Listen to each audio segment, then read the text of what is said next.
আসসালামু আলাইকুম।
লাস্ট ক্লাসটি কোন জায়গায় শেষ করছিলাম যেন, মানে ফার্স্ট পার্টের লাস্ট অংশটা কোন জায়গায় শেষ হয়েছিল কারো মনে আছে?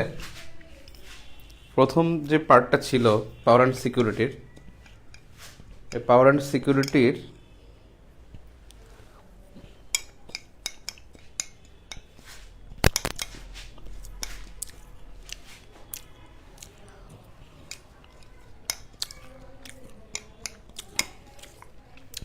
কাশি শেষ হচ্ছে না, তাই কালো দুরাম মুখ হচ্ছে।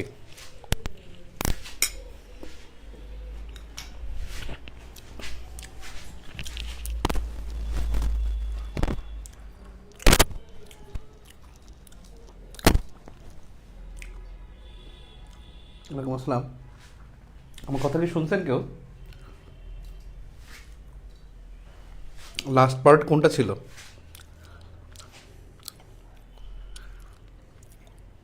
সন্ত্রাসবাদের গতির প্রকৃতি। ওকে, গুড। আমরা লাস্ট ক্লাসে 40তম বিসিএস এর কোশ্চেন দেখছিলাম। তো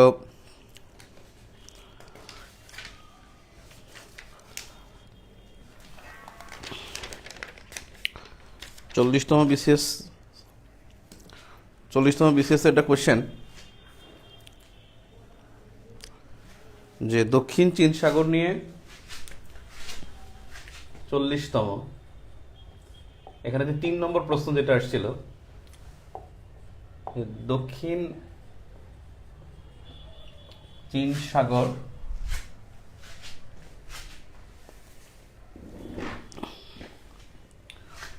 নিয়ে বিরোধের কারণসমূহ কি কি?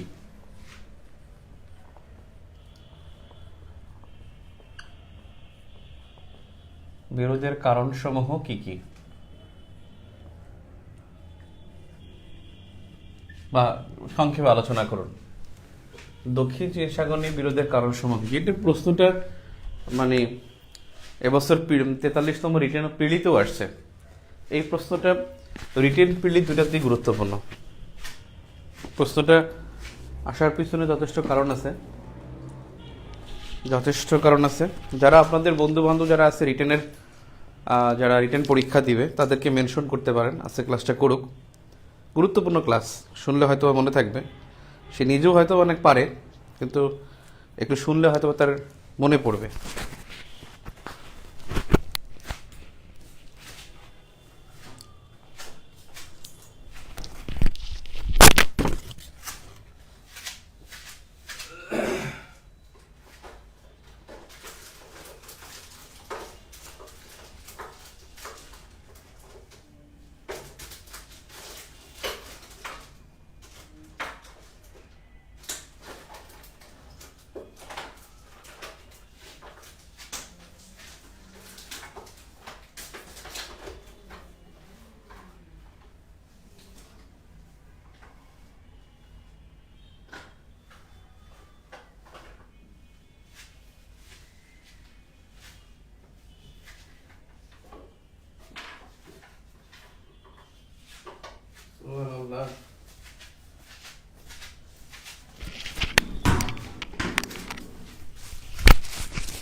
খুবই দুঃখিত, আমার ছেলেটা একটা মার্কারও রাখে নাই। আশা, আশা, নুরুজ্জামানরে ফোন দিয়ে বলো তো একটু মার্কার দিয়ে দিতে পারলে ভালো হয়। হ্যাঁ হ্যাঁ, সব মার্কারগুলো তো আরিশ মুখ খুলে রাখছে।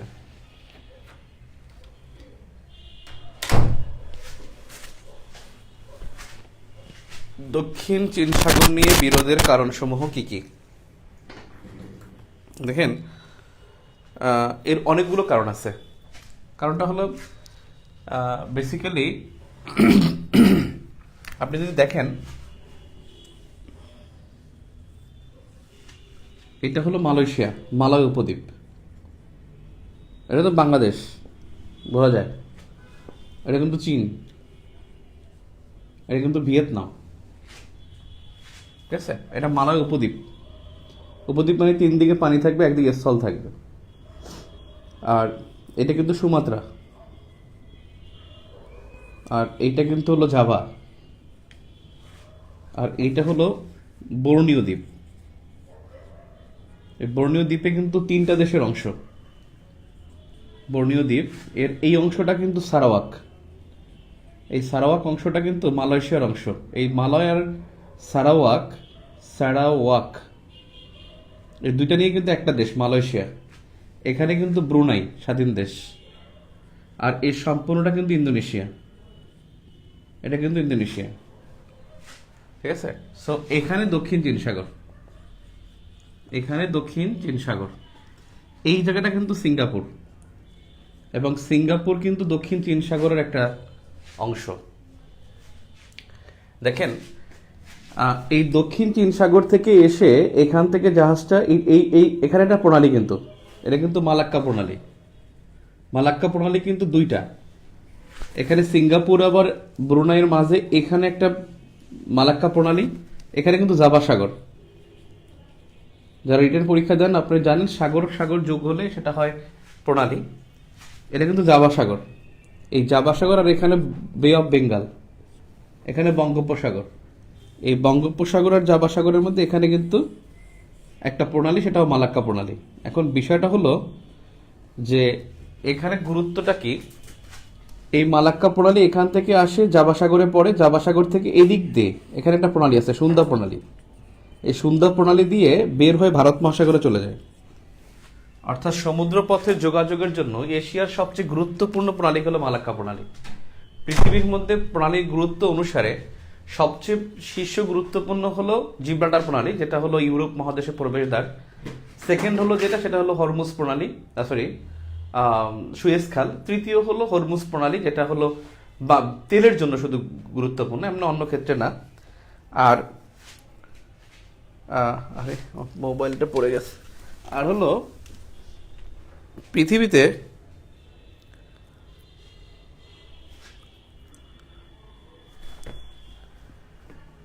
এরপরে গুরুত্বপূর্ণ প্রণালীটা হলো কিন্তু আপনার, এরপরে গুরুত্বপূর্ণ প্রণালী হলো আপনার মালাক্কা প্রণালী। তার মানে থার্ড, হরমুজ যদি তেলেরটা বাদ দিই, তো এখান থেকে সমুদ্র পথের জন্য গুরুত্বপূর্ণ নাম্বার 1, যেটা একটা গুরুত্বপূর্ণ সমুদ্রপথ, একটা গুরুত্বপূর্ণ সমুদ্রপথ। নাম্বার 2 যদি বলেন, সেটা হলো এটা মানে এর আয়তন 30 লাখ বর্গ কিলোমিটার, 30 লাখ বর্গ কিমি, 30 লাখ বর্গ কিমি এটার আয়তন। দেখা যায়, দেখা যায় নাকি? আচ্ছা, ব্যবস্থা করতেছি। এই যে দেখা যাবে এখন 40 30 10, একটু পিছনে আগে।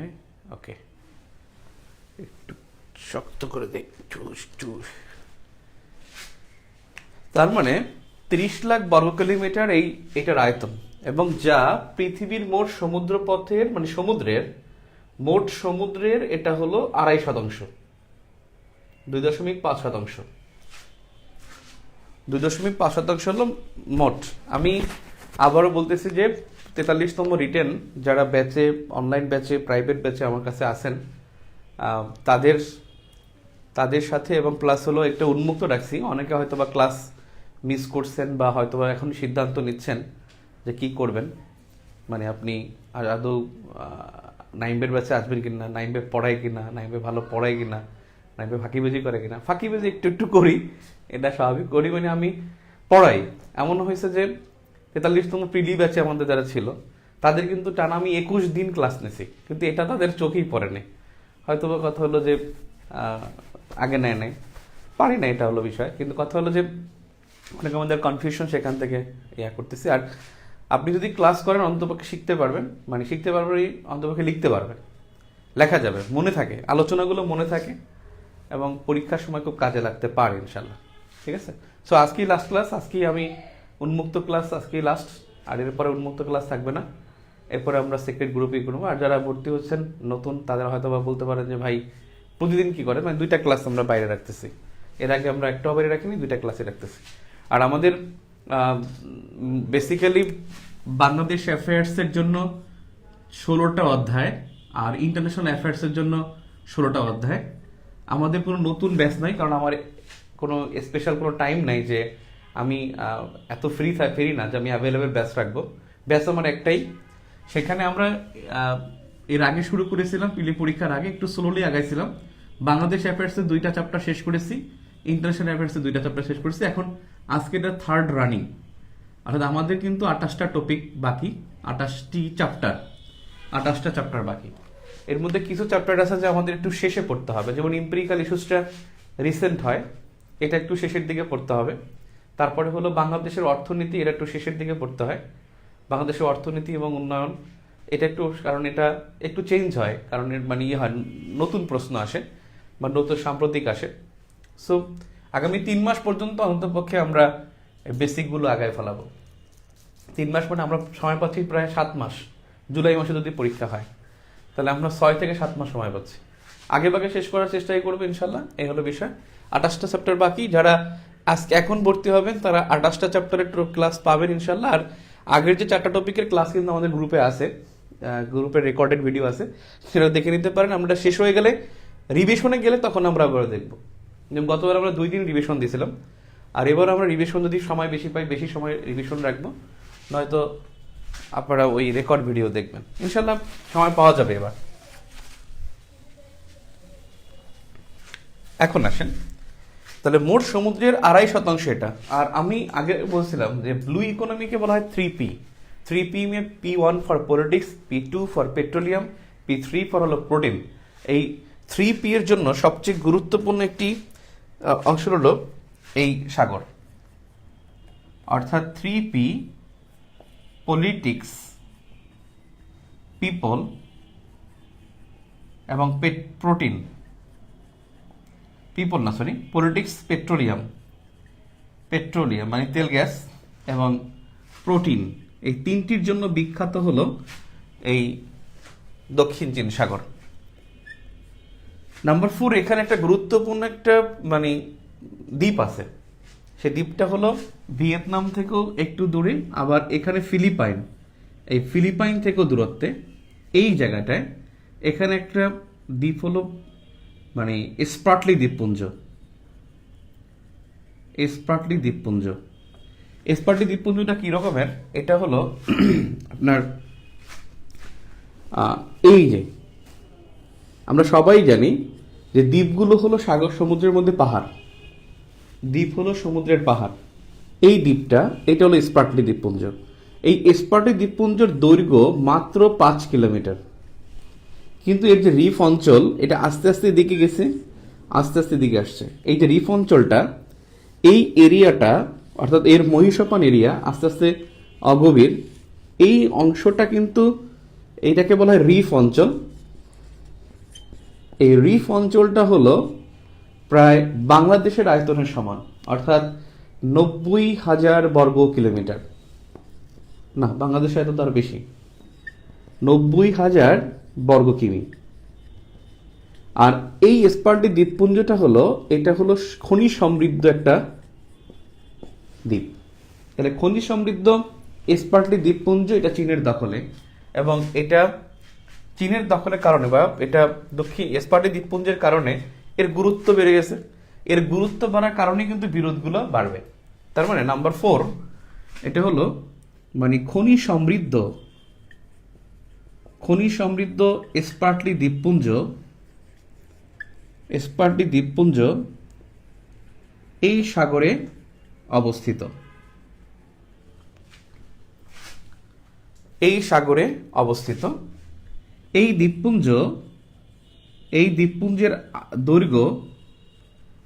দ্বীপপুঞ্জের দৈর্ঘ্য 5 কিলোমিটার হলেও এর রিফ অঞ্চল 90,000 বর্গ কিলোমিটার। রিফ অঞ্চল 90,000 বর্গ কিলোমিটার। রিফ অঞ্চল 90,000 বর্গ কিলোমিটার। এরপরে গুরুত্বপূর্ণ হলো এখানে নাম্বার 5, এখানে 11 বিলিয়ন ব্যারেল তেলের সন্ধান আছে। তেলের সন্ধান 11 বিলিয়ন ব্যারেল তেলের সন্ধান আছে এখানে। নাম্বার 6, এখানে 190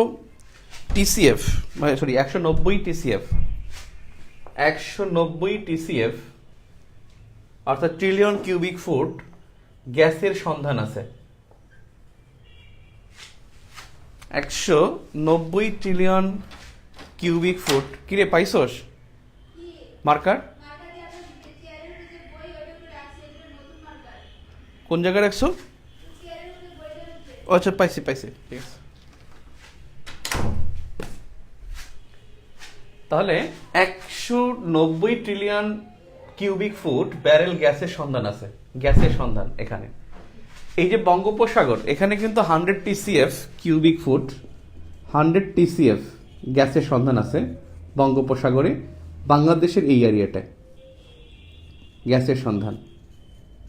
এবং এটা যদি বাংলাদেশ উত্তোলন করে, বাংলাদেশের গ্যাসের মাথাপিছু গ্যাসের চাহিদা হলো 1 TCF, 0.1 TCF, আর আছে হলো 100 TCF। তার মানে এই 100 TCF যদি 0.1 দিয়ে ভাগ দেয়, তাহলে মানুষের মানে মাথাপিছু না, মানে পুরো জনসংখ্যার গ্যাসের চাহিদা হলো 0.1 TCF এই এরিয়া অনুসারে। এই এরিয়ার মধ্যে যদি গভীরতা করা হয়, সেখানে বলা হয়েছে যে গার্ডিয়ান পত্রিকা বলছে আমাদের 1000 বছরের জ্বালানি চাহিদা পূরণ করবে বঙ্গোপসাগর। আমি বঙ্গোপসাগর ঢুকে গেলাম, এই তথ্যটা লিখে রাখতে পারেন। অর্থাৎ আমাদের 1000 বছরের গ্যাসের চাহিদা পূরণ করবে বঙ্গোপসাগরের গ্যাস। আর আমি বলছি যে এখানে 11 বিলিয়ন ব্যারেল তেলের সন্ধান আছে, 190 TCF গ্যাসের সন্ধান আছে। আর একটা বিষয় হলো যে এটা গুরুত্বপূর্ণ সমুদ্রপথ। এই কারণে এটার গুরুত্ব, আপনি এটা বলতেন যে এই কয়েকটি কারণে দক্ষিণ চীন সাগরের গুরুত্ব অত্যধিক। কিন্তু বিরোধটা কেন? বিরোধটা হলো এখানে চীনের কারণে। চীনের কারণে বিরোধ, কারণ এই গুরুত্বপূর্ণ সাগরটি এখানে লেখেন বিরোধের কারণ। বিরোধের কারণ হলো চীন নিজে। নাম্বার 1, চীন এই সাগরে 9 লাইন দিয়েছে। 9 লাইন কাল্পনিক রেখা দিয়েছে। 9 লাইন কাল্পনিক রেখা দিয়েছে। এবং সেটা কিভাবে দিছে আমি এখন মুছে ফেলি। বলছি যে প্রথমে এটা গুরুত্বপূর্ণ সমুদ্রপথ বলেছিলাম, 30 লাখ বর্গ কিলোমিটারের আয়তন। আমাদের বঙ্গোপসাগরের আয়তন কিন্তু 22 লাখ বর্গ কিলোমিটার, আর দক্ষিণ চীন সাগর হলো আপনার 30 লাখ বর্গ কিলোমিটার। এখানে 3P এর সন্ধান, মানে এটা নিয়ে পলিটিক্স হয়, এটা নিয়ে পেট্রোলিয়াম আছে, এখানে প্রোটিন মানে মাছের চাহিদা পূরণ করে।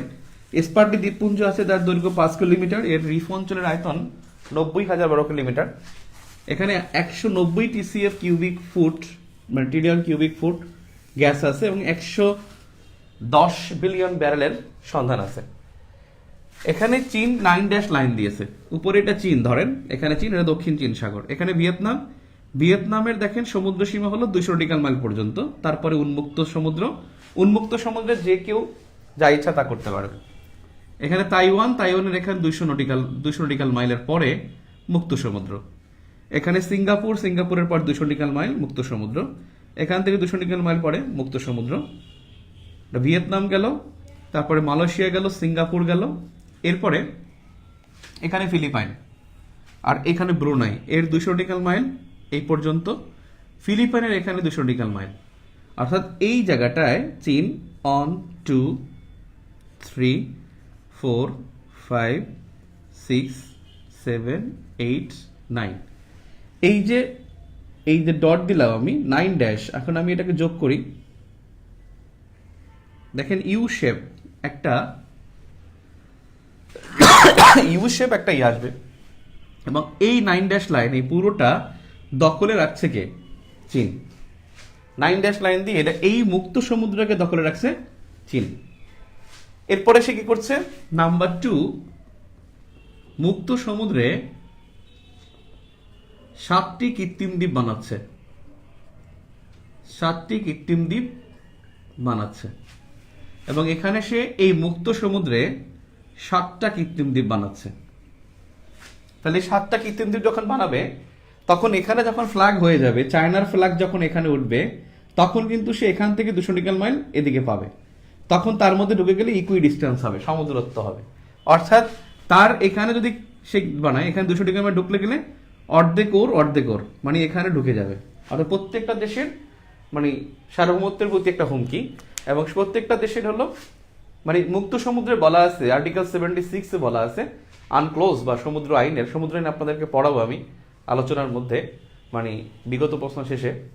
তো সমুদ্র আইনে বলা আছে যে মুক্ত সমুদ্রে যদি কেউ ইমারত তৈরি করে তাও করতে পারবে, এবং চীন সেই কাজটাই কিন্তু এখানে করতেছে। যার ফলশ্রুতিতে এখানে যখন সে ঢুকবে, তখনই এই দেশগুলো তাদের এই সমুদ্র সীমাটা ইকুই ডিস্টেন্সের ভিত্তিতে ভাগ করা হবে। সাধারণত সমুদ্র সীমা বিরোধ মীমাংসা করা হয় দুটি ভিত্তিতে, একটা হলো ইকুই ডিস্টেন্স আর একটা হলো ন্যায্যতা, অর্থাৎ একটা হলো সলিডারিটি মনে হয়, একটা হলো ন্যায্যতা আর একটা হলো আপনার ইকুই ডিস্টেন্স, সমদূরত্ব অথবা হলো ন্যায্যতা। এবং এই দুইটার ভিত্তিতে কিন্তু সমাধান করা হয়, সেক্ষেত্রে ইকুই ডিস্টেন্সের ভিত্তিতে এটা সমাধান করা হবে। তাহলে প্রত্যেকটা দেশ শেষ মধ্যে ঢুকে যাবে। নাম্বার 3 হলো চীন এখানে গেরিসন বাহিনী প্রেরণ করেছে। চীন গেরিসন বাহিনী প্রেরণ করেছে, দক্ষিণ চীন সাগরে চীন গেরিসন বাহিনী প্রেরণ করেছে। গেরিসন বাহিনী সাধারণত সমুদ্রে যত বাহিনী থাকবে সবাইকে গেরিসন বাহিনী বলা হয়, আর সেখানে চীন এই গেরিসন বাহিনী প্রেরণ করেছে দক্ষিণ চীন সাগরে এবং পূর্ব চীন সাগরে। এবং পূর্ব চীন সাগরে যে নানসা দ্বীপপুঞ্জ দক্ষিণ কোরিয়ার কাছ থেকে, সেটা কিন্তু চীন দখল করে ফেলছে। সো এই গেরিসন বাহিনী প্রেরণ করেছে। নাম্বার 4, সে স্পার্টলিকে দখল করেছে, এবং 2005 সালে কিন্তু ভিয়েতনামের সাথে যুদ্ধ করে। 2005 সালে ভিয়েতনামের সাথে এই স্পার্টলি দ্বীপপুঞ্জ নিয়ে যুদ্ধ করে, স্পার্টলিকে দখল করে, এবং 2005 সালে ভিয়েতনামের সাথে যুদ্ধ করে। আপনাদের কোনো কমেন্ট আছে কিনা দেখি।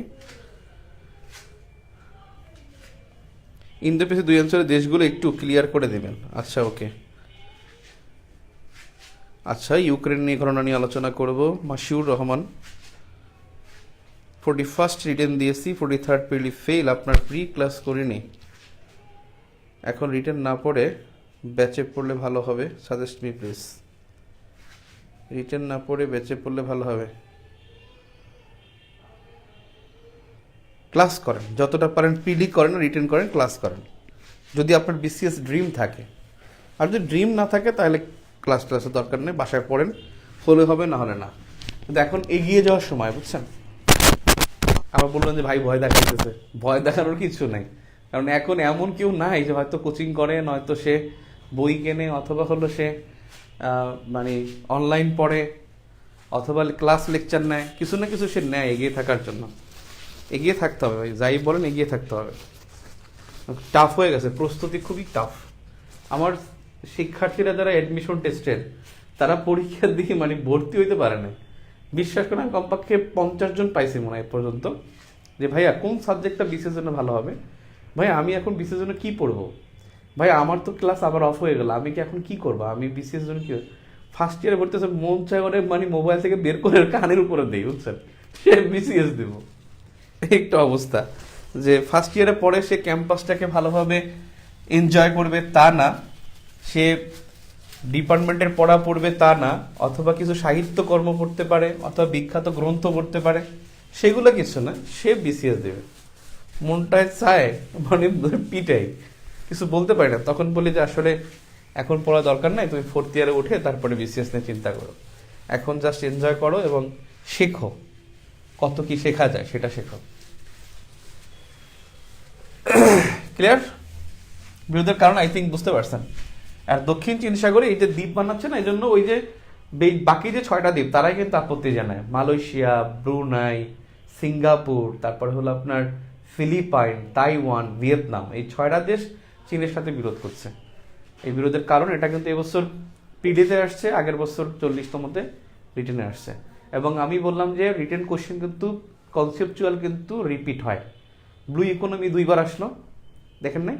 তারপরে এই যে মোস্ট ফেভার্ড নেশন ইন যে WTOর most favoured nation in trade, এই প্রশ্নটা কিন্তু পরপর মানে 2বার আসছে।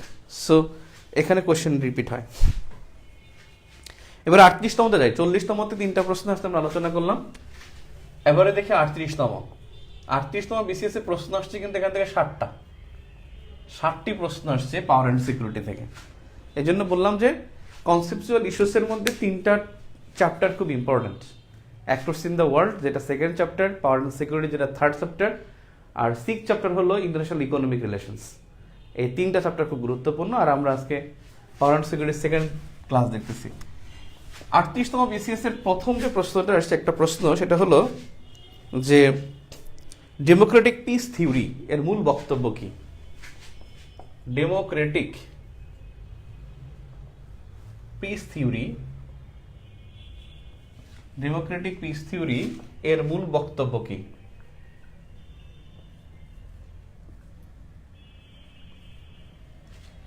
ডেমোক্রেটিক পিস তত্ত্ব অথবা গণতান্ত্রিক শান্তি তত্ত্ব এর মূল বক্তব্যটা কি? দেখেন, এই ডেমোক্রেটিক পিস থিওরি এটা 1795 সালের একটা তত্ত্ব, আর দিয়েছিল ইমানুয়েল কান্ট। তিনি এই তত্ত্বটা দেন। ডেমোক্রেটিক পিস থিওরি মানে হলো উনি বুঝিয়েছেন যে গণতন্ত্রই শান্তি প্রতিষ্ঠা করে, তার মূল বক্তব্য এটা। অর্থাৎ গণতান্ত্রিক রাষ্ট্রসমূহ তারা শান্তি বয়ে নিয়ে আসে। কিন্তু এই গণতান্ত্রিক রাষ্ট্র, তিনি বলছে যে মানে এটার ফলে 3টা রেজাল্ট হয়। অর্থাৎ গণতান্ত্রিক রাষ্ট্রগুলো 3টা রেজাল্ট হবে। যদি উভয় পক্ষ যদি ডেমোক্রেটিক হয় তাহলে পৃথিবীতে কোনো যুদ্ধ হবে না, মানে ওই 2 পক্ষের মধ্যে কখনো যুদ্ধ হবে না। যদি একটা ডেমোক্রেটিক হয় আর একটা পক্ষ যদি নন ডেমোক্রেটিক হয় তাহলে যুদ্ধ অবশ্যম্ভাবী, তখন যুদ্ধ হবেই। কারণ ডেমোক্রেটিক কান্ট্রি তার জনগণ নিরাপত্তার জন্য সে যুদ্ধে অংশগ্রহণ করবে, ঠেকায় পড়ে হলো যুদ্ধ অংশগ্রহণ করবে। আর যদি পৃথিবীর সব দেশই যদি ডেমোক্রেটিক হয় তাহলে কিন্তু আন্তর্জাতিক শান্তি বিরাজ করবে। অর্থাৎ যত বেশি গণতান্ত্রিক রাষ্ট্র থাকবে তত বেশি শান্তি থাকবে।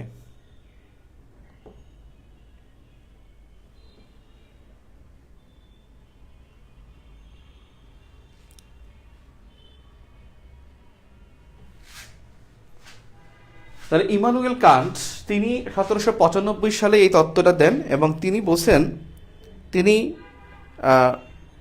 Perpetual peace a philosophical sketch গ্রন্থে এই ইমানুয়েল কান্ট এই কথাটা বলছেন যে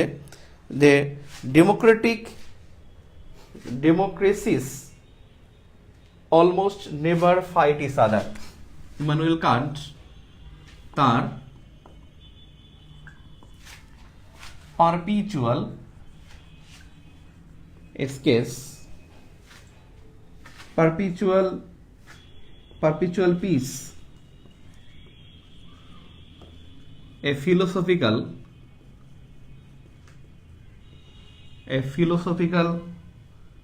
sketch SKETCH গ্রন্থে perpetual peace a philosophical sketch গ্রন্থে ডেমোক্রেটিক পিস থিওরি আলোচনা করেন, পিস থিওরি নিয়ে আলোচনা করেন। ডেমোক্রেটিক পিস থিওরি নিয়ে আলোচনা করেন।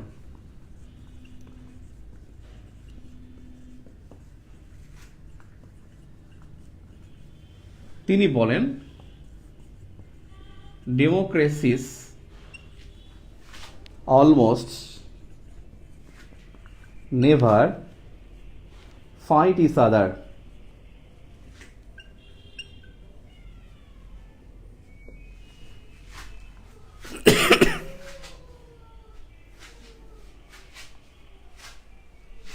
fight each other. Democratic peace theory, DPT মানে ডেমোক্রেটিক পিস থিওরি, এর মূল তত্ত্ব তিনটি। মূল তত্ত্ব তিনটি। এক, মোনাডিক। দুই, ডায়াডিক। তিন, সিস্টেমিক। তিন হলো সিস্টেমিক। দেখা যায় সিস্টেমিক, দেখা যায় না মনে হয় না। ও ডায়াডিক, সিস্টেমিক দেখা যায় না, তাই সিস্টেমিক তো দেখা যায় না ওই সময়। ইয়েস, মোনাডিক হলো উভয় পক্ষ বা উভয় রাষ্ট্র গণতান্ত্রিক হলে যুদ্ধ হবে না। গণতান্ত্রিক রাষ্ট্র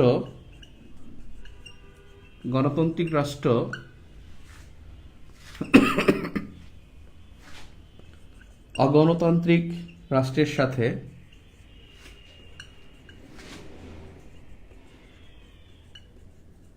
যুদ্ধে লিপ্ত হবে।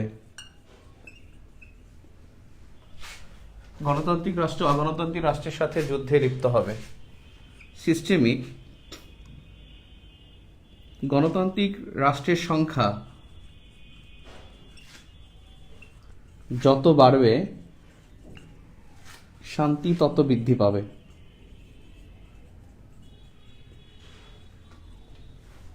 That is Democratic peace theory. Democratic peace theory এটাকে শখটা হলো এরকমের,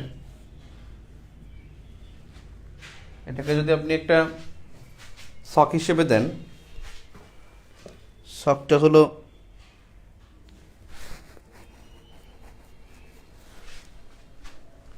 এখানে পিস, এখানে democracy, international trade, international organizations. এটা আবার হলো আপনার এই শান্তি তত্ত্বটা হলো যে মানে ইকোনমিকে গুরুত্ব দিয়েছে। অর্থাৎ গণতান্ত্রিক রাষ্ট্র যখন হবে তখন তার ইকোনমি ভালো থাকবে এবং ইকোনমি ভালো থাকার ফলে শান্তি প্রতিষ্ঠিত হবে।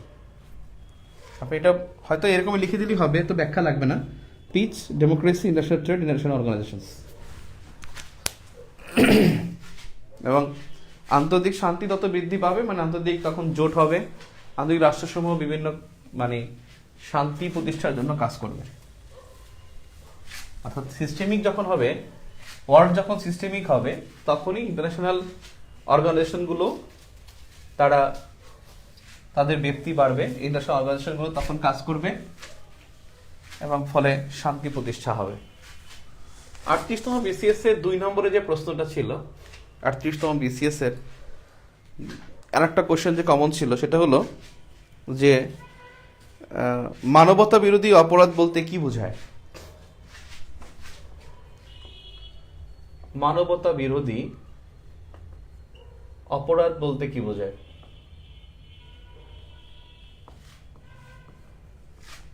মানবতা বিরোধী অপরাধ বলতে কি বোঝায়?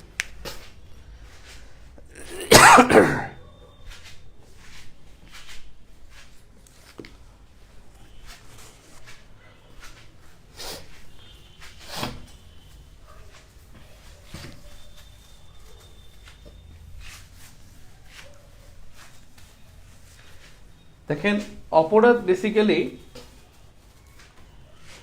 মানে কোর ক্রাইম, যেটা আপনি যদি বলেন যে universal declaration of human rights 1948, universal declaration of human rights, খেয়াল করে দেখবেন এই প্রশ্নটা কিন্তু অত্যন্ত গুরুত্বপূর্ণ। প্লিজ ফ্রি দেখে আবার সাইরা দিয়েন না, ফ্রি সাইরা দেই, দরকার কি যারা ফ্রি করতেছেন। হিউম্যান রাইটস 1648, সরি 1948, আমি দুঃখিত, 1948, এর 300 বছর আগে ছিল 1648 সালে পিস অফ ওয়েস্টফালিয়া। 1948 অনুসারে কোর ক্রাইম অনুসারে হাইফেন দিয়ে লিখতে পারেন, এটা দেখেন কোর ক্রাইমস। পৃথিবীতে কোর ক্রাইম হলো 4টা, এবং 4টার আবার আলাদা আলাদা ভাগ আছে। একটা হলো crime against humanity, crime against humanity. আরেকটা হলো এগ্রিশন, যেটাকে বলা হয় আগ্রাসন। আরেকটা হলো এগ্রিশন, আরেকটা হলো ওয়ার ক্রাইমস, ওয়ার ক্রাইমস। আর একটা হলো জেনোসাইড। কোর ক্রাইম হলো 4টা, crime against humanity, aggression, genocide, war crimes. এটা কোর ক্রাইমসের ধারণা দিয়েছে। ওই 1948-এর এই ধারণার পর থেকে অনেকগুলো বিষয় ডেভেলপ হয়েছে, একেবারে সিন্স 1948 টু টিল নাও, মানে এখন পর্যন্ত যা ঘটতেছে এগুলো ডেভেলপ করতেছে শুধু। আপনি দেখেন, যদি আপনাকে বলা হয় যে ওয়ার ক্রাইমস কি, হোয়াট ইজ ওয়ার ক্রাইমস, যুদ্ধাপরাধ কি, এই একটা বিষয়, এই 4টা অপরাধের, এই 4টা ওই কোর ক্রাইমসের বিচার করা হয় 1998 সালের রোম বিধি অনুসারে। বিচার করে এই 4টি অপরাধে বিচার করে 98 সালের রোম বিধি অনুসারে প্রতিষ্ঠিত international criminal court, international criminal court এই 4টি অপরাধের বিচার করে 1998 সালের রোম বিধি অনুসারে প্রতিষ্ঠিত আইসিসি এটা বিচার করে থাকে। এখন আমি যদি বলি ভাই ওয়ার ক্রাইমস কি কি, ওয়ার ক্রাইমস হলো 4টা। নাম্বার 1, ওয়ার ক্রাইম হলো 4টা, অর্থাৎ যুদ্ধকালীন 4টি অপরাধ যুদ্ধাপরাধ, যুদ্ধকালীন 4টি অপরাধ। এক হলো ওই যে প্রথমটা, crime against humanity, crime against humanity. আমি কিন্তু প্রত্যেকটা বোঝাচ্ছি কিন্তু। ক্রাইম এগেনস্ট হিউম্যানিটি 2 নম্বর হলো রেপ, যেটাকে আমরা ধর্ষণ।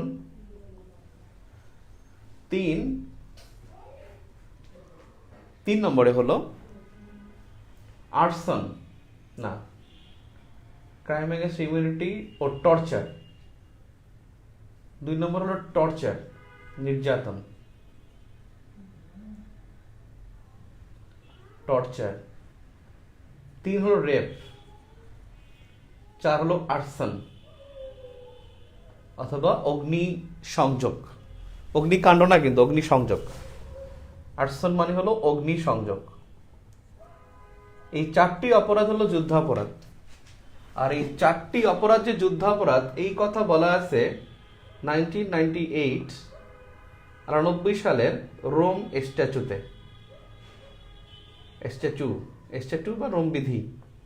এই রোম বিধিতে বলা আছে 98 সালের যে যুদ্ধাপরাধ হলো 4টি, যুদ্ধকালীন 4টি অপরাধ যুদ্ধাপরাধ, crime against humanity, torture, rape, arson. আমি ক্রাইম এগেনস্ট হিউম্যানিটি সবার শেষে বলবো, আমি আগে এগুলো শেষ করে নিই। জেনোসাইড বা গণহত্যা, এই গণহত্যা হলো 5টা, গণহত্যা হলো 5টি।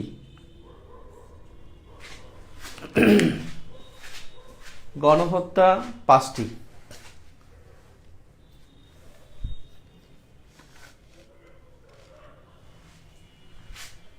গণহত্যা হলো 5টি। দেখেন,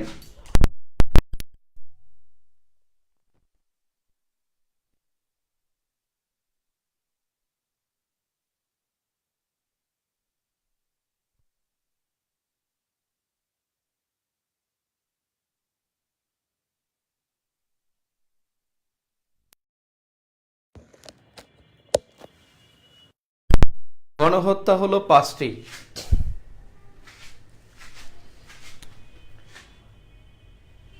কোনো ঘটনায় যদি আপনার সে যদি কোনো বিনা বিচারে, অর্থাৎ তাকে যদি একসাথে যদি 4জন খুন করা হয় তাহলে সেটা গণহত্যা। তাহলে প্রথমটা হলো হত্যা, অর্থাৎ একটা ঘটনা যদি 3জনের বেশি 4জন থেকে শুরু হত্যা করালে সেটা হবে গণহত্যা। নাম্বার 2, শারীরিক ও মানসিক নির্যাতন। শারীরিক ও মানসিক নির্যাতন।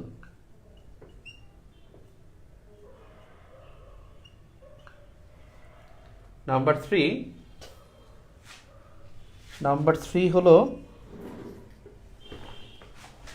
3 হলো যে কোনো গোষ্ঠীকে নিশ্চিহ্ন করার জন্য কোনো গোষ্ঠীকে নিশ্চিহ্ন করার জন্য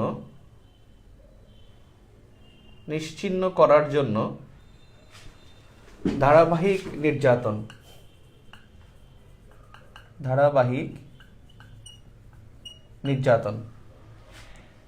কোনো গোষ্ঠীকে নিশ্চিহ্ন করার জন্য ধারাবাহিক নির্যাতন। নাম্বার 4, বাধ্যতামূলক জন্ম নিয়ন্ত্রণ, অর্থাৎ কোনো গোষ্ঠীকে নিশ্চিহ্ন করার জন্য বাধ্যতামূলক জন্ম নিয়ন্ত্রণ। নাম্বার 5,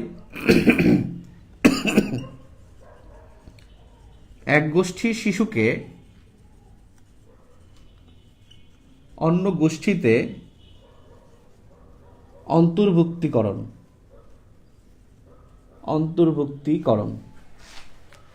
এক গোষ্ঠীর শিশুকে অন্য গোষ্ঠীতে অন্তর্ভুক্তিকরণ। এই কয়েকটা বিষয় হলো জেনোসাইড। এই জেনোসাইড সম্পর্কে বলা আছে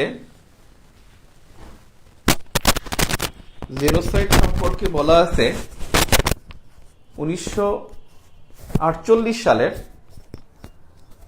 জেনোসাইড কনভেনশনে। 1948 সালের জেনোসাইড কনভেনশনে বলা আছে, জেনোসাইড সম্পর্কে বলা আছে 1948 সালের জেনোসাইড কনভেনশনে।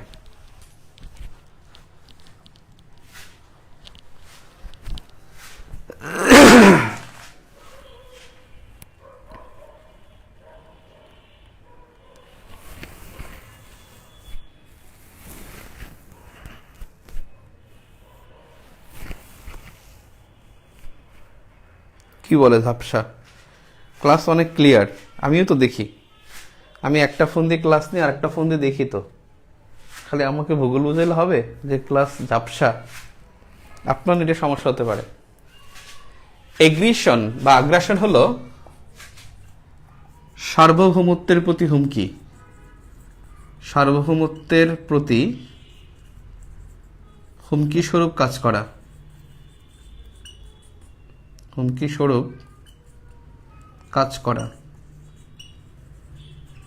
হলো এগ্রেশন। যেমন চায়না যেটা করতেছে এটা one kind of aggression.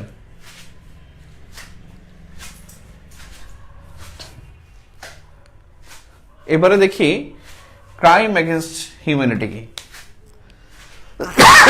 Crime against humanity সম্পর্কে রোম বিধিতে বলা আছে, 2টা জায়গায় বলা আছে। একটা হলো ক্রাইম এগেনস্ট হিউম্যানিটি সম্পর্কে বলা আছে 2টি জায়গায় বলা আছে।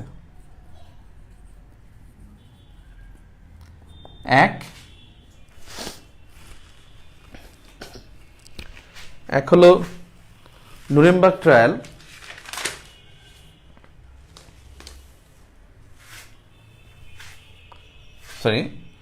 ইউগোস্লাভিয়া ট্রায়াল, ইউগোস্লাভিয়া ট্রায়াল যেটা 1994 হয়েছিল, 1993।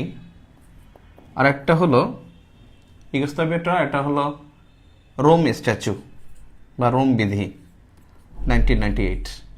এই দুটি জায়গায় বলা আছে crime against humanity. Crime against humanity basically ওই অপরাধটাই মানবতা বিরোধী অপরাধ হবে। ক্রাইম এগেনস্ট হিউম্যানিটি মানে মানবতা বিরোধী অপরাধ, অর্থাৎ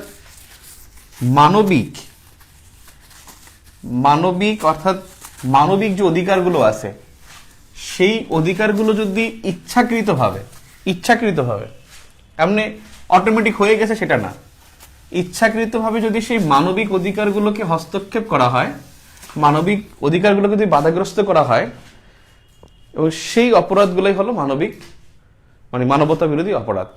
অর্থাৎ মানুষের সহজাত বা প্রাকৃতিক অধিকারই হলো মানবাধিকার। সহজাত বা প্রাকৃতিক অধিকারই হলো মানবাধিকার।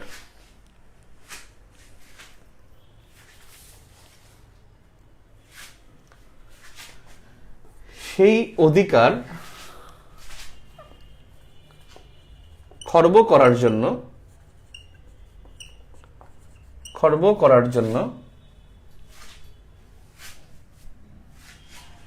করার জন্য ইচ্ছাকৃত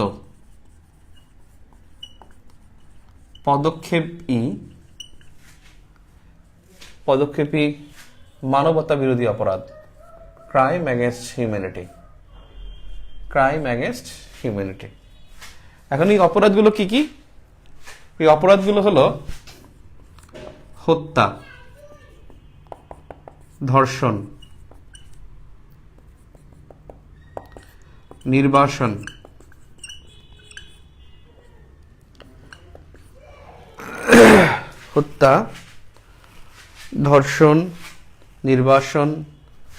দাসত্ব বা স্লেভারি,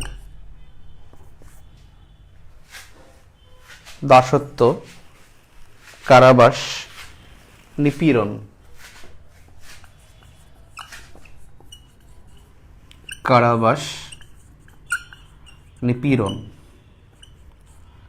গুম,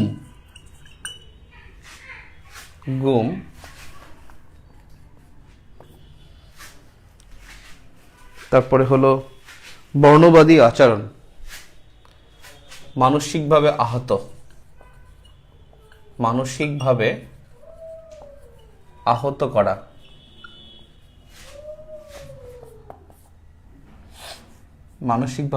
করা, তারপরে হলো কারাবাস লিখছি না, আর একটা বর্ণবাদী আচরণ,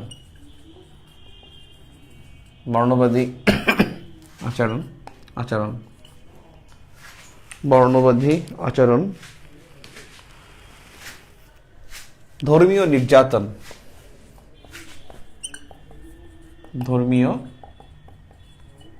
এই সবগুলো হলো মানবতা বিরোধী অপরাধ। এখন দেখেন, যুদ্ধ অপরাধের প্রশ্ন যেহেতু আসছে,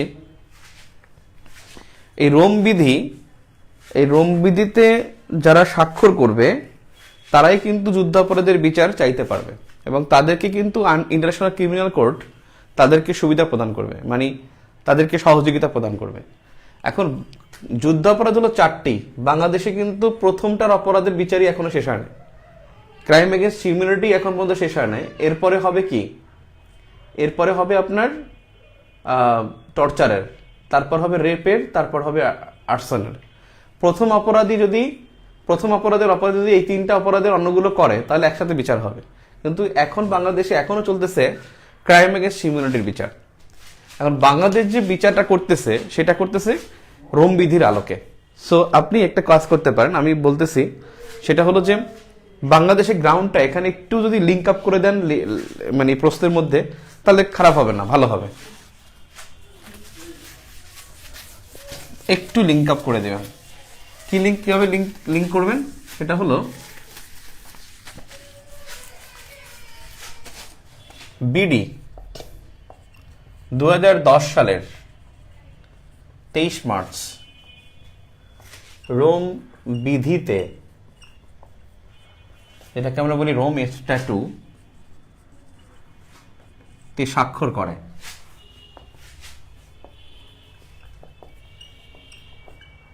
এবং এই দিনই বিডি আইসিসির সদস্যপদ লাভ করে। আইসিসির 110তম সদস্যপদ লাভ করে।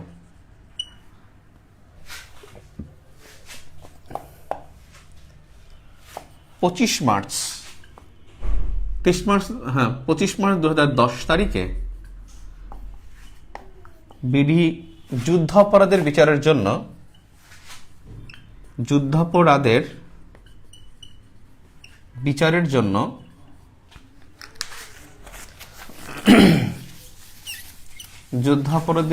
জন্য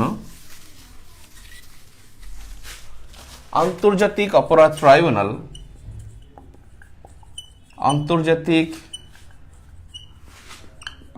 ট্রাইব্যুনাল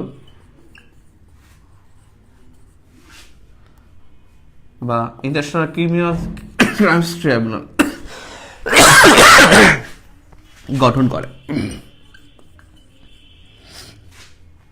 এখন দেখেন যে যুদ্ধাপরাধের বিচারের জন্য আন্তর্জাতিক আইন কোনটা? রোম বিধি। যুদ্ধাপরাধের বিচারের জন্য আন্তর্জাতিক আদালত কোনটা? International criminal court. যুদ্ধাপরাধের বিচারের জন্য বাংলাদেশের আদালত কোনটা? ICT, international crimes tribunal, ICT. আর বাংলাদেশের হলো আইসিটি, বিশ্বের হলো আইসিসি, আর আইনটা হলো রোম বিধি, রোম স্ট্যাটু। ক্লিয়ার? তাহলে মানবতা বিরোধী অপরাধ I think clear. 23 March Bangladesh Rome বিধিতে স্বাক্ষর করে। ঠিক ওই দিনই বাংলাদেশ 110তম সদস্যপদ লাভ করে। আর তার 2 দিন পর 25 মার্চ 2010 তারিখে বাংলাদেশ যুদ্ধাপরাধের বিচারের জন্য আন্তর্জাতিক অপরাধ ট্রাইব্যুনাল গঠন করে।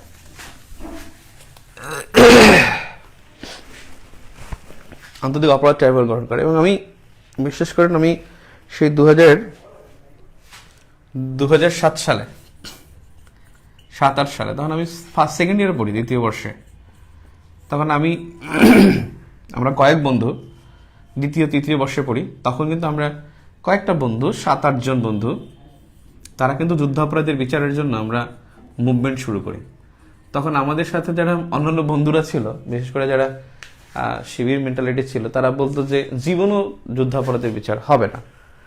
আমি বলছি যে একটা কথা বলছিলাম ওই সময়, যে যদি বাংলাদেশে জাতীয় সঙ্গীত থাকে আর জাতীয় পতাকা থাকে তাহলে তার বিচার হবেই। এবং যখন কি করলো, যেদিন যুদ্ধাপরাধের বিচারের প্রস্তাব পার্লামেন্ট উঠলো, ওই দিন আমরা পার্লামেন্টে ছিলাম। আমরা 8-9 বন্ধু ছিলাম পার্লামেন্টে, সংসদ একবার লাইভ। তো তখন পার্লামেন্টের প্রস্তাব ওঠে, ফেব্রুয়ারি মাসে ওঠে হ্যাঁ না প্রস্তাব। তারপরে কিন্তু মার্চ মাসে গিয়ে স্বাক্ষর করে এবং 25 মার্চ ট্রাইব্যুনাল গঠন করে 9 সালে। আমরা ছিলাম 9 সালে, আর 1 বছর পরে হলো 10 সালে হলো ট্রাইব্যুনাল গঠন করে। 9 সালে প্রস্তাব পাশ হয়েছে, হ্যাঁ না ভোট। তো যখন প্রস্তাব পাশ হয়েছে তখন বললাম যে প্রস্তাব তো পাশ হয়ে গেছে। আরে হয়ে লোক না। তারপর ট্রাইব্যুনাল হলো, ট্রাইব্যুনাল হওয়ার পর আরে ভাই হোক না, মামলা হোক না। মামলা হলো, মামলা হওয়ার পর বলে যে আরে ভাই অ্যারেস্ট করুক না। অ্যারেস্ট হলো, অ্যারেস্ট বলছে ভাই প্রমাণ করুক না। প্রমাণ করার পরে রায় হলো, রায় দেখা যাক। রায় কার্যকর হলো, তখন আর তারা কিছুই বলে না। সো এটা কিন্তু মানে পুরোপুরি কিন্তু ইন্টারন্যাশনাল ল অনুসরণ করে কিন্তু এটা হয়েছে। মানে ল এর একটা ভিত্তি ছিল আর কি, ভিত্তিটা হলো রোম বিধি। অর্থাৎ যুদ্ধাপরাধের বিচারের ভিত্তি হলো রোম বিধি, এটাকে অনুসরণ করেই যুদ্ধাপরাধের বিচার করা হয়েছে। এবং এখানে কিন্তু আইসিসির প্রতিনিধি ছিল, মানে এই বিচারের রেক্টর হিসেবে কিন্তু আইসিসির প্রতিনিধিগুলো থাকতো ইন্টারন্যাশনাল ক্রিমিনাল কোর্টের। তো যাই হোক, এখানে ব্যাপারটা তো বুঝতে পারছেন যুদ্ধাপরাধ কি কি। তার মানে কোর ক্রাইম এটা হলো 4টা। একটা হলো ক্রাইম এগেন্সট হিউম্যানিটি, আরেকটা হলো ওয়ার ক্রাইম, একটা হলো জেনোসাইড, আর একটা হলো কি এগ্রেশন। একটা প্রশ্নের মধ্যে আমরা কয়েকটা জিনিস শিখে ফেললাম। এখন যে প্রশ্ন আসেন,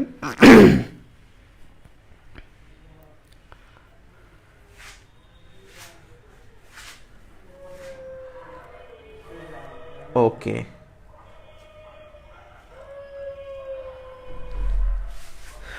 প্রশ্ন আসছিল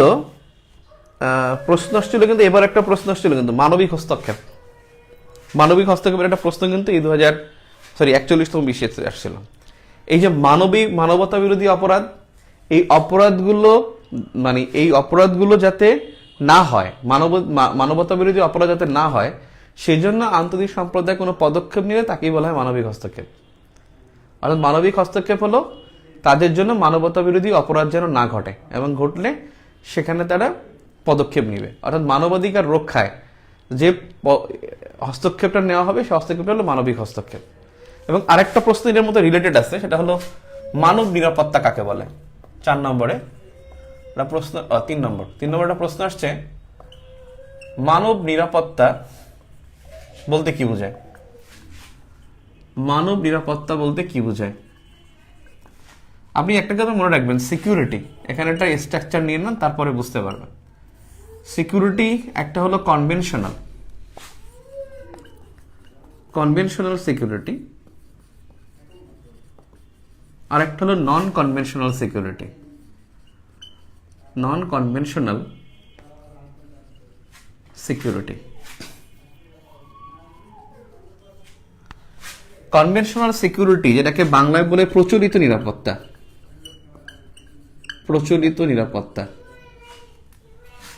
আর নন কনভেনশনাল সিকিউরিটি এটা হলো অপ্রচলিত নিরাপত্তা।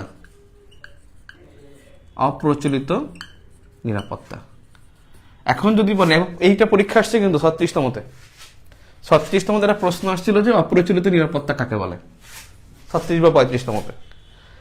প্রচলিত নিরাপত্তা এটা মানে হলো মিলিটারি সিকিউরিটি।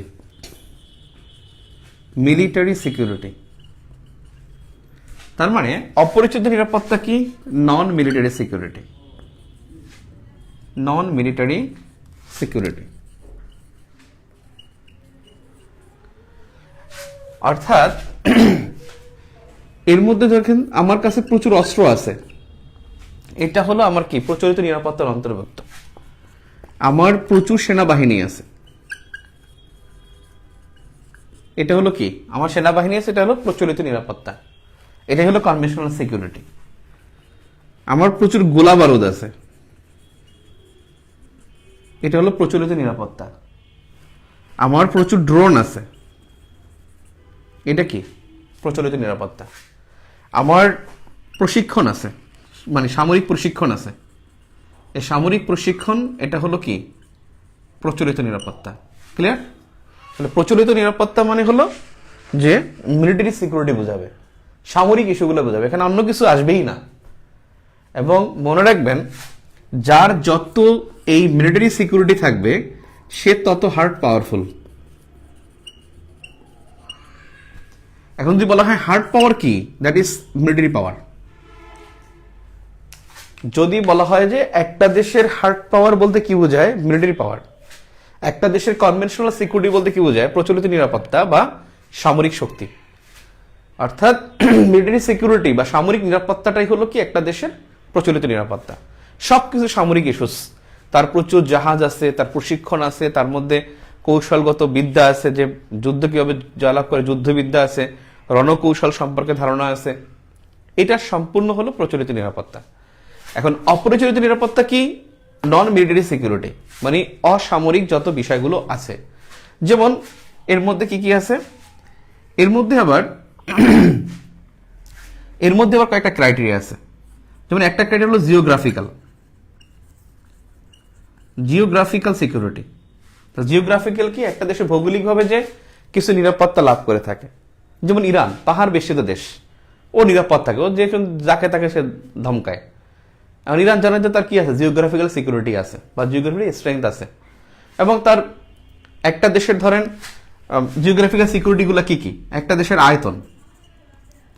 আয়তন যখন বড় হয় তখন কিন্তু তার সিকিউরিটিটা বাড়ে।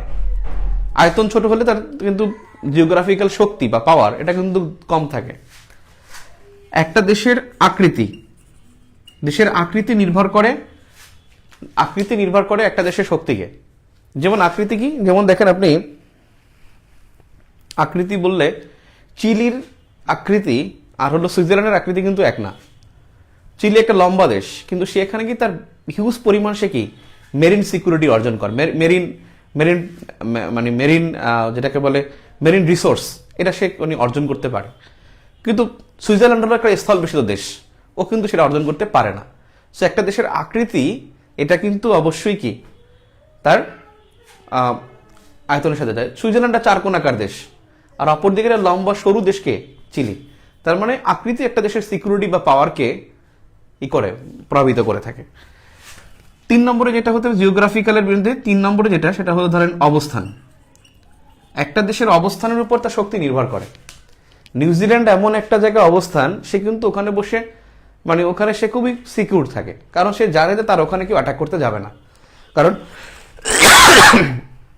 নিউজিল্যান্ডে অ্যাটাক করতে হলে যে পরিমাণ শক্তি নিয়ে অ্যাটাক করতে হবে বা এনার্জি লস যাবে, সেই পরিমাণ ওখান থেকে অর্জন করে ফিরে আসতে তার বেশি এনার্জি লস হয়ে যাবে, কারণ সে অনেক দূরে অবস্থান।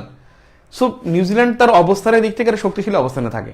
অপরদিকে আফগানিস্তান, সে কিন্তু অবস্থানগত কারণে সে কিন্তু একটা দুর্বল জায়গায় থাকে। নেপাল একটা দুর্বল জায়গায় থাকে। নেপালের প্রতিবেশী দেশ চায়না এবং ইন্ডিয়া। সো নেপাল কিন্তু এই অবস্থানের কারণে সে কিন্তু নিউজিল্যান্ডের মতো অতটা সিকিউর থাকে না। সো একটা দেশের অবস্থানে কিন্তু তার জিওগ্রাফিক্যাল স্ট্রেংথ এবং উইকনেসকে প্রকাশ করে থাকে। তারপরে হলো 4 নম্বরে যদি বলেন একটা রাষ্ট্রের আয়তন, বস্তি, আকৃতি, অবস্থান। 4 নম্বর যদি বলি সেটা হলো আপনার রিসোর্স। একটা দেশের হলো মনে করেন সম্পদ এবং তার কত ন্যাচারাল রিসোর্সেস আছে। ন্যাচারাল রিসোর্সেস এটা কিন্তু মানে সব দেশে থাকবে না। আপনি ইচ্ছা করলে সব দেশ থেকে আপনি এখানে ইয়ে করতে পারবেন না। যেমন আপনি ভুটানে আপনি বলতে পারেন যে তেল গ্যাস নাই তার, কিন্তু তার কিন্তু বিদ্যুৎ আছে, কারণ তার ওখানে কি জলবিদ্যুৎ, তার ওখানে সে খুবই মানে যেটাকে বলে আপনার মানে সে হলো উজানে অবস্থিত। সে প্রত্যেকটা নদীর উৎস, মানে নদীর উৎসগুলো তার ওখান থেকে আসে, সে ওখান থেকে কিন্তু জলবিদ্যুৎ তৈরি করতে পারে। সে হয়তোবা আপনার কি পারে না, ইলেকট্রিসিটি জেনারেট, সে হয়তোবা আপনার তেল গ্যাস পায় না, কিন্তু সে ইলেকট্রিসিটি জেনারেট করতে পারে। সো প্রত্যেকটা দেশের একটা স্ট্রেংথ বা উইকনেস থাকে, এবং সেটা হলো ন্যাশনাল রিসোর্সের উপর নির্ভর করে। কাজাকস্তানের একটা দেশ আছে, তার কোনো রিসোর্স নাই, সে কিন্তু biggest nation in the Muslim world, but সে কিন্তু কি নাই, তার কিন্তু কোনো, সে কেউ ধমকও দেয় না, কারো ধমক খায়ও না, এবং কাজাকস্তান কিন্তু তার মতো পড়ে থাকে। সে কিন্তু কখনো শুনলো যে কাজাকস্তান কেউ ধমক দিয়েছে, ধমক দিয়ে এটা করে ফেলছে না।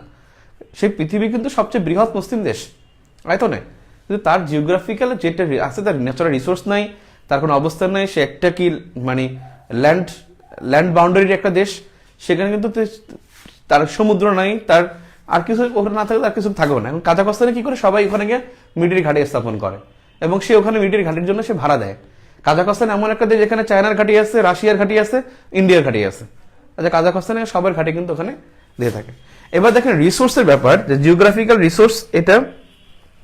তারপরে হলো আপনি জিওগ্রাফি যেটা আপনার এখানে ফুড সিকিউরিটি, এটা একটা রাষ্ট্রের হলো জিওগ্রাফিক্যাল সিকিউরিটি, ভৌগোলিক একটা শক্তি, ভৌগোলিক শক্তি। তারপরে এখানে দেখেন এই যে ফুড, এটা তার food security, geographical security.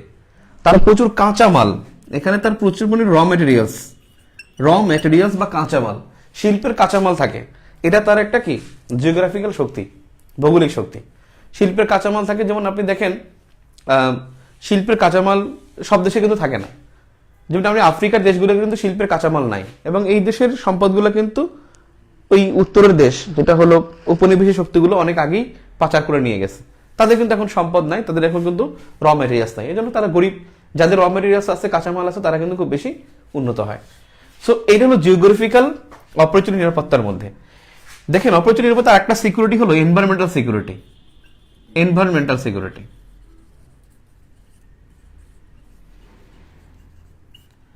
Environmental security এটা কিন্তু একটা দেশের অপরিচিত নিরাপত্তা। এনভায়রনমেন্টাল সিকিউরিটি কি, যেমন দেখেন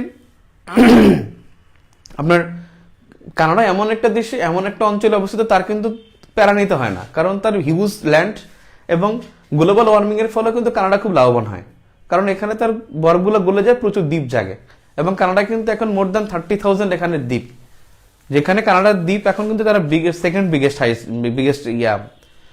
সেকেন্ড হাইস্ট হলো তাদের ওখানে আইল্যান্ড বেশি।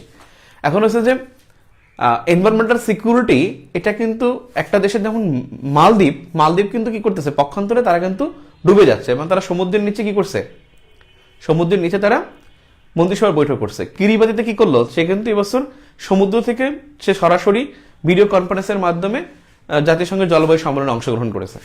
সো এখানে বিষয়গুলো হলো যে এনভায়রনমেন্টাল সিকিউরিটি যার থাকবে সে কিন্তু এখানে এগিয়ে যাবে, এবং এটা একটা দেশের কি মানে একটা দেশের মানে নন মিলিটারি সিকিউরিটি, এনভায়রনমেন্টাল সিকিউরিটি। এরপর হলো তার একটা হিউম্যান সিকিউরিটি, এটি হলো মানব নিরাপত্তা। হিউম্যান সিকিউরিটি কি দেখেন, হিউম্যান সিকিউরিটি হলো যে আমার এখানে হিউম্যান সিকিউরিটি হলো যে মানব নিরাপত্তা হলো যে আমার এখানে মানুষগুলো শিক্ষিত, এডুকেশন একটা দেশের হিউম্যান সিকিউরিটি, মানুষগুলো শিক্ষিত। যেমন একটু আগে বললাম ইমানুয়েল কান্ট বলছে কি, ডেমোক্রেটিক কান্ট্রির সাথে যুদ্ধ করবে না, আর শিক্ষিত মানুষের সাথে ঝগড়া করবে না। সবাই শিক্ষিত হয়ে গেলে সবাই দেশের জন্য কাজ করবে। সবাই শিক্ষিত হয়ে গেলে দেশের মেধা সম্পদ বের হবে, মানব সম্পদ বেড়ে যাবে, এবং এর ফলে দেশটা উন্নত হবে। এডুকেশন। নাম্বার 2 যদি বলেন, একটা দেশের ইকোনমি, মানুষের যখন অর্থনৈতিক শক্তি ভালো থাকবে তখন কিন্তু তার অন্য কিছু আদার্স অর্জন হয়ে যাবে। এই যে একজন আমাকে বলছিল যে বাংলাদেশের মানে উনি বলছেন যে ইউরোপ আমেরিকার কান্ট্রিতে রাস্তাঘাটে খুব পরিষ্কার থাকে, তো বাংলাদেশের রাস্তা কেন পরিষ্কার থাকে না, পরিচ্ছন্ন না। যেমন একটা মানুষ আমরা নিজেরাই ইচ্ছা করলে পারি, কিন্তু এটা আমরা করি না। হ্যাঁ, তো এখন বিষয় হচ্ছে যে ইউরোপ আমেরিকা তারা তো ভাই 100% শিক্ষিত। 100% শিক্ষিত কেন? তার 100% শিক্ষিত করার জন্য টাকা তার কাছে ছিল, সম্পদ ছিল। বাংলাদেশের মানুষ যেখানে আপনার দিনে আয় না দিনে খায়, অধিকাংশ মানুষ, সে কেমনে তার বাচ্চাকে স্কুলে দিবে? সে তো 8 বছরে তার বাচ্চাকে স্কুলে দিবে না বেতন দিয়ে, কারণ সে চিন্তা করবে যে ও যাক হোটেলে কাজ করুক, বয়ের কাজ করুক, ও মাস শেষে 1200 টাকা বেতন পাক, ওইটা আমাকে দেখ, আমি খাই, ও ওখানে খাক, ওখানে কাজ করুক। তারপরে ওরা এডুকেশনে ওখানে ইনভেস্ট করবে না, কারণ সে তো নিজেই খাইতে পারে না, সে তার সন্তানকে কিভাবে স্কুলে পাঠাবে। সো এখানে আমরা ইকোনমিকভাবে উইকনেস থাকার কারণে আমার বাচ্চাটাকে আমি স্কুলে দিই না, আমি শিক্ষিত করি না। শিক্ষিত না করার ফলে কি হয়, আমার এখানে রাস্তাঘাটে আমি চললে ও কিন্তু রাস্তার বিহেভিয়ারগুলো জানে না, ও কিন্তু বিহেভিয়ারগুলো জানে না, ও ফেসবুকের বিহেভিয়ারগুলো জানে না। ফেসবুক ইউজ করে খালি ও শেয়ার করে, কমেন্ট করতে পারে না, বাট শেয়ার করে। আপনি দেখবেন অনেক ভিডিও বাংলাদেশে শেয়ার হয় কিন্তু কমেন্ট হয় না, কারণ কমেন্ট হচ্ছে শেয়ার বেশি, বিকজ এখানে যে কমেন্ট করতে না পারে সেও কিন্তু ভিডিও শেয়ার করে থাকে। সো বিষয়টা হলো এরকমের যে যদি ইকোনমিক সিকিউরিটি কারো থাকে তাহলে অটোমেটিক্যালি সে কি হয়, সে এডুকেটেড হয়, সে আবার এডুকেটেড হয়ে আবার সে ইকোনমি অর্জন করে, আবার সে হয়। আপনি দেখবেন আপনাদের আশেপাশে দেখবেন যেই ফ্যামিলিতে শিক্ষা আছে, দেখবেন যে ওই ফ্যামিলি দেখবেন যে একটু অর্থনৈতিকভাবে স্বাবলম্বী। দেখবেন যে তার সন্তানেরা আবার 2 ভাই, এক ভাই যদি শিক্ষিত থাকে এবং সে যদি টাকা পয়সা থাকে, সে কিন্তু আবার তার প্রজন্ম শিক্ষিত হয়ে যায়। আবার এখানে টাকা পয়সা না থাকে, শিক্ষিত হয় না। বেসিক্যালি ইকোনমিক সিকিউরিটি এটা মানব নিরাপত্তাকে প্রভাবিত করে। নাম্বার 3 যেটা এখানে হলো যে আপনার ডিপ্লোম্যাটিক নলেজ, এটা একটা দেশের মানব নিরাপত্তা। ডিপ্লোম্যাটিক নলেজ, কূটনৈতিক দক্ষতা তো সবার থাকে না, কূটনৈতিক জ্ঞান সবার থাকে না, যার থাকবে সেই দেশের মানব নিরাপত্তা বেশি থাকবে। তারপরে হলো নাম্বার 4, যেমন নাম্বার 4 হলো আপনার জনগণের ঐক্য, মানে ইউনিটি। এই ইউনিটি একটা দেশের হিউম্যান সিকিউরিটি, ইউনিটি, ঐক্য। তার দেশের মধ্যে কোনো ডিক্লাইনিং নাই, সমাজের মধ্যে কোনো সমস্যা নাই, তার মধ্যে মানে ইউনিটি আছে, ঐক্য আছে। ওই দেশের যেমন স্বাস্থ্যগত নিরাপত্তা আছে, স্বাস্থ্যগত বিষয়, হেলথ সিকিউরিটি, এটা একটা দেশের হিউম্যান সিকিউরিটি। তাহলে মানব নিরাপত্তা মানে এটা হলো এক ধরনের অপ্রচলিত নিরাপত্তা। তাহলে মানব নিরাপত্তা, অপ্রচলিত নিরাপত্তা, এই অপ্রচলিত নিরাপত্তাগুলো হলো education, economy, diplomatic knowledge, unity, health. তারপরে আপনি বলতে পারেন যে নর্মস, বিহেভিয়ার, কালচার, এগুলো সব হলো মানব নিরাপত্তার অন্তর্ভুক্ত। আপনি দেখেন আপনার কিছু নাই, আপনার মনে করেন আপনার মিলিটারি নাই, আপনি এনভায়রনমেন্টাল ভাবে উইক, কিন্তু আপনার কি আছে, আপনার মধ্যে একটা ইথিক্স আছে। এই ইথিক্স হলো আপনার একটা দেশের মানব নিরাপত্তার বা মানব শক্তি, ইথিক্স আছে। আপনি এটা জানেন যে আমি যদি সুইজারল্যান্ডে যাই, সুইজারল্যান্ডের মানুষ আমাকে অন্ততপক্ষে অবৈধভাবে হত্যা করবে না। তার মানে এই ইথিক্স থেকে কিন্তু আপনি সুইজারল্যান্ড কিন্তু এগিয়ে যাবে। সুইজারল্যান্ড এটা প্রমাণ করছে, তার কিন্তু মিলিটারি দরকার নাই, তার পুলিশও ছিল না, এখন পুলিশ আছে। কিন্তু সে কিন্তু সুইজারল্যান্ডের জেনেভা বা সুইজারল্যান্ডকে বলা হয় সম্মেলনের শহর জেনেভাকে, এবং পৃথিবীর অনেকগুলো অর্গান ওখানে, এবং সুইজারল্যান্ডকে বলা হয় নিরপেক্ষ রাষ্ট্র বলা হতো। 2002 সালের আগে যেই দেশটার মধ্যে জাতিসংঘের অরিজিন বলা যায়, জাতিসংঘের মানে ইউরোপিয়ান কার্যালয় জেনেভা, সেই দেশটা 2002 সালের আগে জাতিসংঘের সদস্যপদ লাভ করে নাই। কিন্তু সে তার ইথিক্স দিয়ে সে কিন্তু পৃথিবীতে যে একটা নিউট্রাল স্টেট, এটা কিন্তু সে প্রতিষ্ঠা করতে পারছে, এবং এটা তার একটা হিউম্যান পাওয়ার, এবং এটাই তার হিউম্যান সিকিউরিটিকে ইভলভ করে। সো ইথিক্স এটাও এক অন কাইন্ড অফ কি মানব নিরাপত্তার অংশ। আমি ক্লিয়ার? Am I clear? আপনি ক্লাস বুঝতেছেন ভাই? প্লিজ।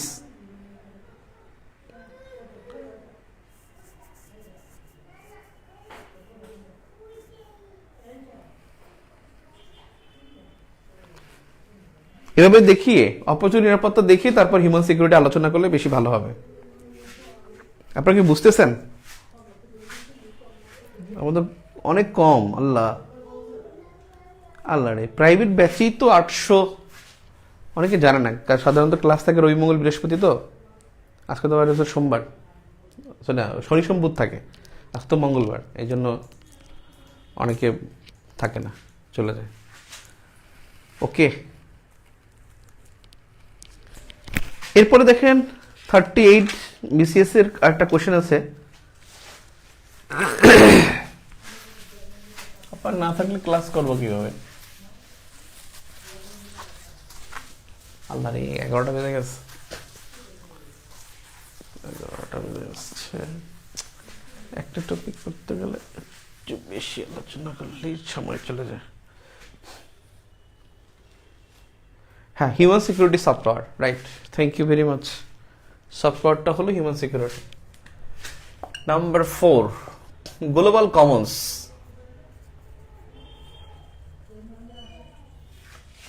বা বৈশ্বিক সম্পদ কি? বৈশ্বিক সম্পদ, বৈশ্বিক সম্পদ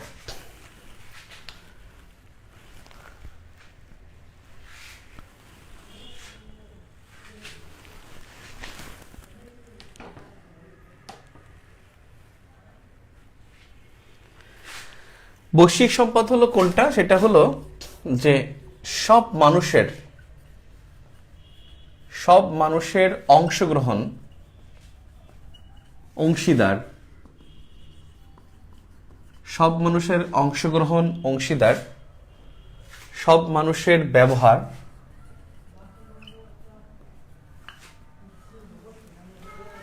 সব মানুষের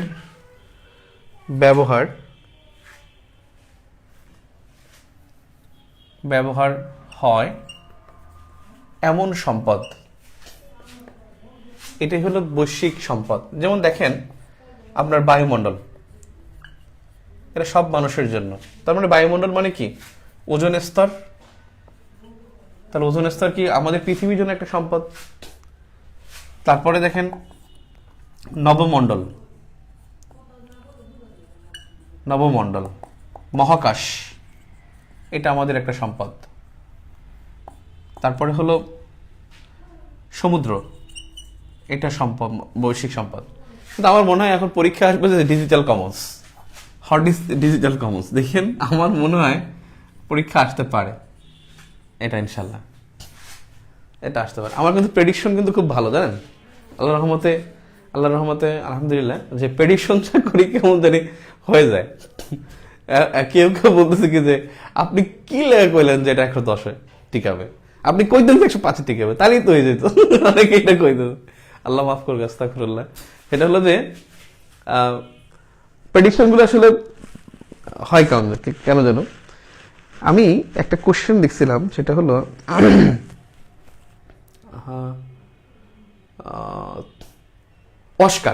অস্কারের অপর নাম একাডেমিক। হ্যাঁ, অস্কারের নাম হলো একাডেমিক, মানে একাডেমিক অ্যাওয়ার্ড। তো আমি চিন্তা করলাম যে এই অস্কার যে একাডেমিক অ্যাওয়ার্ড, এটা তো অনেকেই জানে না। পরীক্ষার সাথে এটাই আসা উচিত 2011 সালে। এবং ওই বছর আমি ঢাকা ইউনিভার্সিটির ভর্তি পরীক্ষা বলছিলাম যে অস্কার একাডেমিক অ্যাওয়ার্ড, এটা একটু মনে রাখেন, দেখবেন পরীক্ষা আসলে কিন্তু এগুলো থেকে আসতে পারে, এবং এটা কিন্তু আসছে। আমি একবার 2010-11 শিক্ষাবর্ষে, যারা আমার ওই সময় ছাত্র ছিলেন, হয়তো এখন আছেন আপনারা, আমি তখন ইউসিসি কোচিংয়ে পড়াই, এখন তো আইকন প্লাস, পৃথিবীর শ্রেষ্ঠ অ্যাডমিশন কোচিং। তো তখন আমি বলছিলাম ক্লাসে কি জানেন, আমি বলছিলাম যে 3 মিনিট বা 2 মিনিট বক্তব্য রাখছি। আমি বলছিলাম দেখেন এবছর অলিম্পিক হলো, অলিম্পিক 10 সালে বিশ্বকাপ ফুটবল হলো, তো এটা গুরুত্বপূর্ণ, এটা দেখেন। বিশ্বকাপ ফুটবলও গুরুত্বপূর্ণ, তারপর অপরদিকে হলো আগামী বছর বিশ্বকাপ ক্রিকেট হবে, আবার বাংলা বর্ষ হয়েছে, তারপরে হলো যে জনসংখ্যা নীতি ঘোষণা করছে, শিশুদের বয়স 18 বছর, 0 থেকে 18 বছর, আবার আগামী বছর আদমশুমারি হবে। আমি এরকমের কয়েকটা বছর প্রত্যেকটা পরীক্ষা আসছে, বিশ্বাস করেন। পরীক্ষা আসছে 10 সালের বিশ্বকাপ থেকে প্রশ্ন আসছে, 11 সালের বিশ্বকাপে কোন দেশ আয়োজক নয়, পাকিস্তান, এটা আসছে। তারপর বাংলা ওয়াশ আসছে যে ইয়ারা হারাইছে। মানে আমি 27 অক্টোবর আমি ক্লাসে বসি, আর 29 অক্টোবর ভর্তি পরীক্ষা ছিল। আমি 27 অক্টোবর 26 অক্টোবর মানে 2 দিন আগে বা 3 দিন আগে এরকমের আমি সামনে বসি, এবং প্রত্যেকটা কথা যে আদমশুমারি 11 সালে আদমশুমারি তারিখটা চলে আসছিল। এরপরে ইসে আসছিল যে বাংলা ওয়াশ আসছিল, তারপরে 11 সালের বিশ্বকাপ, 10 সালের বিশ্বকাপ ফুটবল, এই মানে সো ডিজিটাল কমন্স কি আপনি দেখেন, আজকের ফেসবুক বলেন না, এটা কিন্তু একটা ডিজিটাল কমন্স, এটা কিন্তু একটা ডিজিটাল কমন্স, প্রত্যেকটা মানুষের একটা সম্পদ হয়ে গেছে। আজকে টেলিকমিউনিকেশন এটা একটা মানুষের ডিজিটাল কমন্স। মাইক্রোসফটের উইন্ডোজ এটা ডিজিটাল কমন্স, আপনি উইন্ডোজ ছাড়া চলতে পারবেন? নেভার। সাবরিন কেবল এটা ডিজিটাল কমন্স। সো এইগুলো কিন্তু এখন পরীক্ষায় হয়তোবা দিতে পারে। সো কি বলতে পারি ডিজিটাল কমন্স? ফেসবুক বলতে পারি, কি ইন্টারনেট বলতে পারি, কি আমি এফবি, ইন্টারনেট, তারপরে হলো আপনার মাইক্রোসফট বা এমএস ওয়ার্ড বলি, তারপরে বলতে পারি আমি Windows, YouTube, submarine cable. Submarine বললে কিন্তু আবার সেটা আবার হয়ে যাবে ওই যে মিলিটারি সিকিউরিটির মধ্যে। সাবমেরিন কেবল, মানব নিরাপত্তা, অর্থাৎ ডিজিটাল কমন্স হলো এগুলো।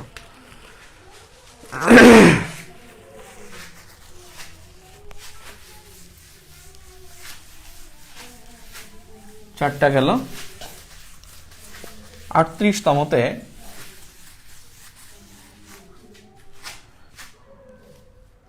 পরের প্রশ্ন হলো 38তমতে প্রশ্ন হলো অভ্যন্তরীণ ও বাহ্যিক হুমকি। তারপরে কমে যাচ্ছেন, অনেক কমে যাচ্ছেন। ওকে, তাহলে আপনাদের সাথে আগামীকালকে 9টায় আবার ক্লাস। আগামীকালকে 9টায় ক্লাস, ইনশাল্লাহ আমরা লং ক্লাস নেবো আগামীকালকে। তো আগামীকালকে আসি আবার ইনশাল্লাহ। আজকে তাহলে এই পর্যন্তই থাকো নাকি? ওকে, আল্লাহ হাফেজ। আর আপনাদের বন্ধু বান্ধব ভর্তি হলে পাঠাই দিন, ভর্তি করাই ফেলান, দুমায় পড়াই, ভর্তি হোক, দুমায় পড়াই। আল্লাহ হাফেজ।